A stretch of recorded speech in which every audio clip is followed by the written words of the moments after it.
আসে কি কি বাজার আসলো আজকে। আমার একটু অসুস্থ, তো বাসায় একদম মাছ বাজার নাই গেলে। তো আমার বাবা অফিসে লেট করে গেছে, যাওয়ার সময় আমাকে কিছু মাছ দিয়ে গেছে, কারণ প্রতিদিন তো আর মাংস রান্না করে খাওয়া যায় না। তো 11টা বাজে গেছে যাওয়ার সময়।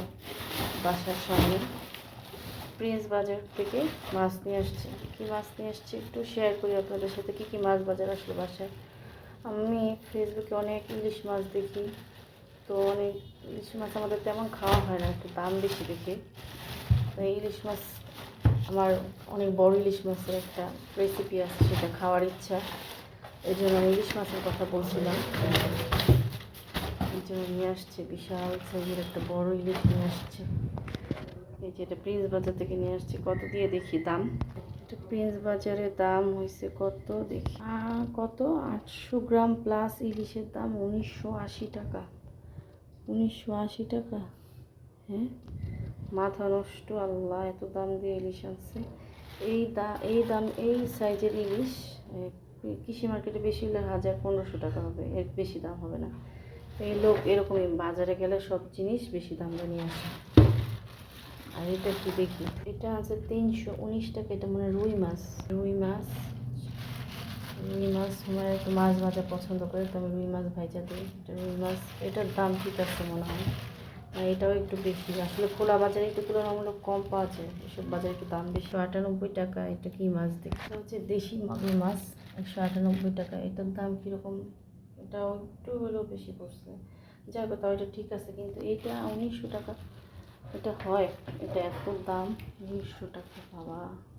আমি এটা জীবনেও কিনতাম না, লস। খালি বাজারে করতে গেলে দিলেই লস করে, এই জন্য আমি বাজারে যাই, কিন্তু আমাকে টাকা দেয়নি। প্রিন্সে যাই নিচ্ছি, এটা 1000-1200 বেশি হইলে খোলা বাজার থেকে আপনারা মাছ কিনে আমি সাজেস্ট করি। তাই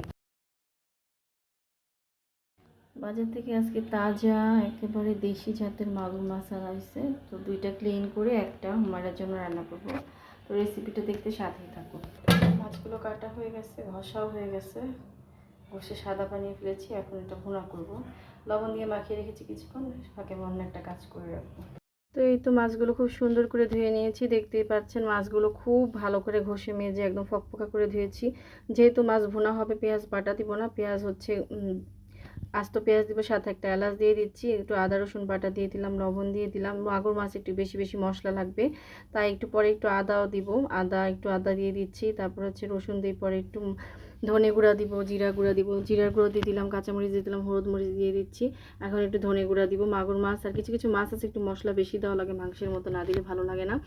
তো সেটাই হয়েছে, দিলাম। দেওয়ার পর এগুলো সব কষানোর পর পেঁয়াজটা একটু হালকা বেরেস্তার মতো হয়ে গেছে, জন্য অনেক সুন্দর একটা ঘ্রাণ হয়েছে। এখন মাগুর মাছটা দিলাম, ছোট্ট একটা মাগুর মাছ, বেশি না, আমরা মানুষ কম। এই ছোট্ট মাগুর মাছটাই সুন্দর করে ভুনা করবো। মাশাআল্লাহ, ভুনা করার পর খুব টেস্ট হয়েছিল। এই যে একটু কষায় নিলাম অল্প পানি দিয়ে আগে, তারপরে একটু রসুন থেতো করে দিয়ে দিয়েছি, তারপরে ঝোলের জন্য পানি দিব। একটু হালকা ঝোল হবে।